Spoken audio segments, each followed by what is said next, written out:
Alright guys, I got my buddy's nice 290 here, and it's been sitting in a shed. Alright, he hasn't used it that much, but there's no heat or anything out there, so it does have 100 low lead in it, so it took a little bit to get it going, but it does run. But I'm going to show you the problem that he was having with it and how to fix it. Okay,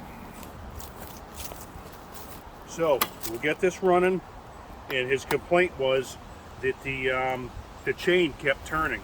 Okay, let's watch it.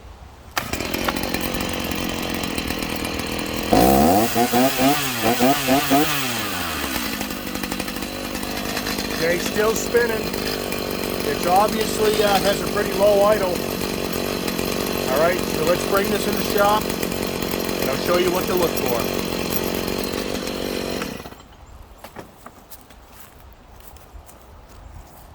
Okay, so here we are. We'll take this clutch cover off. I'm on my portable workbench here. Why? Because I don't have any room for anything else, so working off the back of my tailgate here. That's all right. We'll get things straightened out pretty soon. All right, so normally when you see something like that, the chain spinning all the time, the issue could be that it's got bad clutch springs. Now, this saw has probably not even seen 8 hours of use in its whole life, in probably 10 years, so we know it's not that. I'm going to show you what we're going to look for right here. Okay, my guess, let me zoom in here. My guess is that we're going to have some rust on the clutch drum. So if you have nice screwdrivers, guys, yeah, I never let anybody do this with any of my screwdrivers. You'll destroy them. Okay, this is a nice kind of easy thing to do, but you'll never use my tools at my house again if I see you doing something like that. Okay, so we're pretty well stuck on here. All right, so I am going to be right back. I'm going to get myself a pair of channel locks, and we'll try and get that clutch drum off. All right, so another thing that I just thought of is your little needle bear in there. You know, that could be locked up. That could cause the same problem. I probably should have got some vice grips. I'm not going to tap on this too hard because I don't want to damage the end of the... There we go. She's coming off. So let's take a look at this. All right. Well, there's not a lot of rust in there. There's some oil and stuff that could be sticking it. And this bearing's pretty dry. So all we're going to do is we'll go ahead and we'll clean this stuff out of here. You know, it could have been just sticking on that grease and that oil. It's obvious like bar and chain oil, but this is a normal maintenance thing. If you guys don't take this apart once in a while and clean up your clutch drum and grease your needle bearing here, issues like that can arise. So I'm going to go ahead and clean this up with a little bit of brake clean and some paper towel or a rag, and then I'll show you how to grease that bearing, and we'll put this back together. Okay, so that's all cleaned up. I'm not even going to bother hitting this with some Scotch-Brite or anything like that. It all looks pretty good. I'm not going to do anything to the clutch because we know that, you know, all the springs are good. There's nothing wrong with these. So if you get a little bit of grease, I'm just using the steel stuff. I'm not promoting it. I'm not doing anything, but you need to grease that needle bearing. So what I do, okay, I just put a little bit of grease in there. Okay, not a lot. And then sometimes I just put, let me get you in here. Okay, hold on. I put my finger right over this on the end and put that over there, okay? And push that down. See how that comes out? Okay, and that kind of pushes that out all the way around. You can kind of smear that around. Okay, you don't want a lot of extra grease on here because you don't want that getting into your clutch. Okay, so wipe your fingers clean. Okay, you can put this down on there. Sometimes this works, depending on how the clutch goes on, how easy that goes on. And don't forget, I can't zoom you in to show you this, but there's your oil pump drive. Okay, that's very important. Your clutch drum probably will never sit flat on there. It won't work. You won't be able to put your washer, your washer or your clip on, depending on what type you got, whether you got in a regular drum sprocket, whatever. But you got to look for that. I can see it. So let's see how this goes on.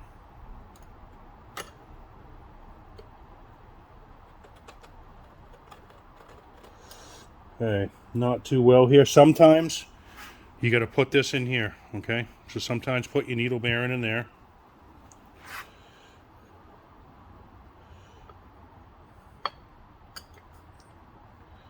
And the more you goof with them, it don't always work smooth like you want it to, but yeah, see, that should fall right in there. But you get the idea. So I'll be back in a minute. I'm going to get this put together, and we'll continue from there. All right, so actually, I mean, that was right in the right spot, and it just fell in. That's pretty good. I have had other saws that I actually had to take like a mandrel and some Scotch-Brite and do the inside of that clutch drum. But that should be spinning free now. Okay, so we'll go ahead and put this on. You can push it on with a screwdriver, whatever you want to do. These will go flying. If you don't watch it, you won't find them. So if this is something you do, regular maintenance, you might want to have a few hanging around your shop in a bag. They're very cheap at the dealer. You can get them wherever you want. But I'm going to go ahead and put this back together, and then we'll go outside, and our problem should be solved. All right, so let's give this a try and see what we got. See if that chain still spins.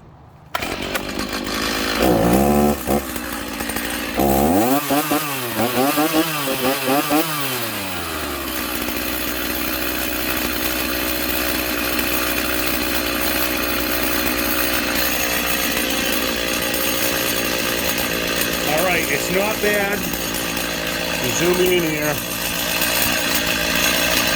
Still creeping just a little bit, but this saw's lucky. It's even seen like 6 tanks of fuel in its whole life. So sometimes you can put the brake on. Like all my ported saws, that chain will spin until that motor's warmed up. It's just kind of strange, it does that.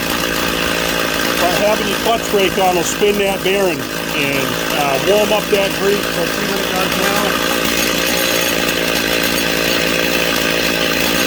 Okay, it does seem like it's idling a little high.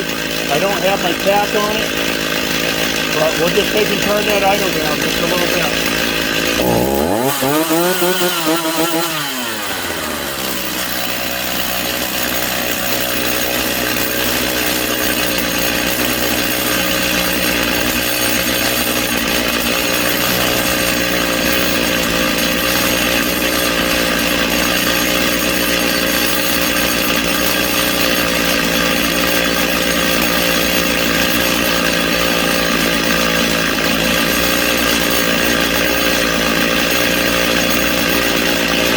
This has these rubber boots in there. I'm having a hard time getting the screwdriver in there.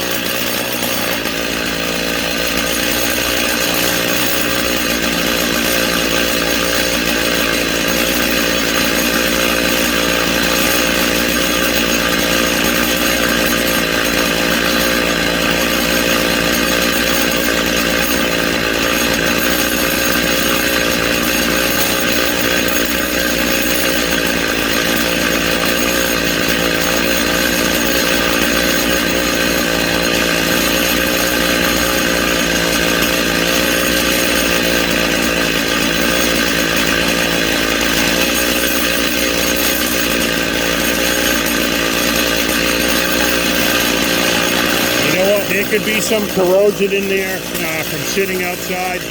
Extremely hard. Got your regular tuning screwdriver here, but it doesn't mean the idle needs to come down. You know, it could need a low adjustment. But anyways, it's kind of getting messed up here, but let me see what I can do. I did not plan on having a hard time getting the screwdriver.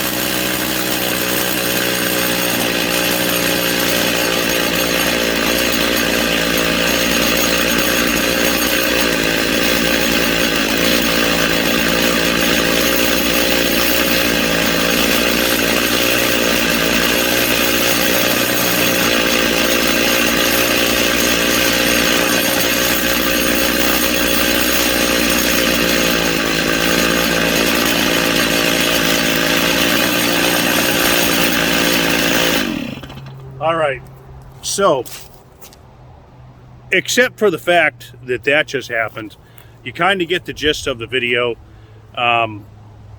It's supposed to be a quick video. I'm not going to go through and blow all that stuff out.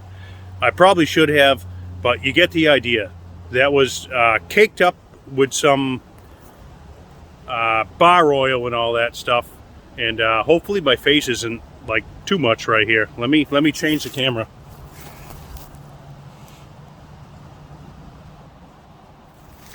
All right, hopefully that's better.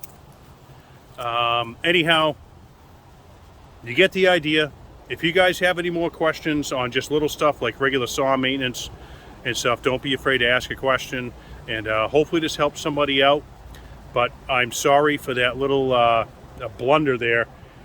You know, I'm just doing this as I'm going. I didn't prep all this stuff for the video, but you can see when stuff happens, and that's what we got. So guys, thanks for watching, and I hope it helps somebody out, and that's about it. Over and out.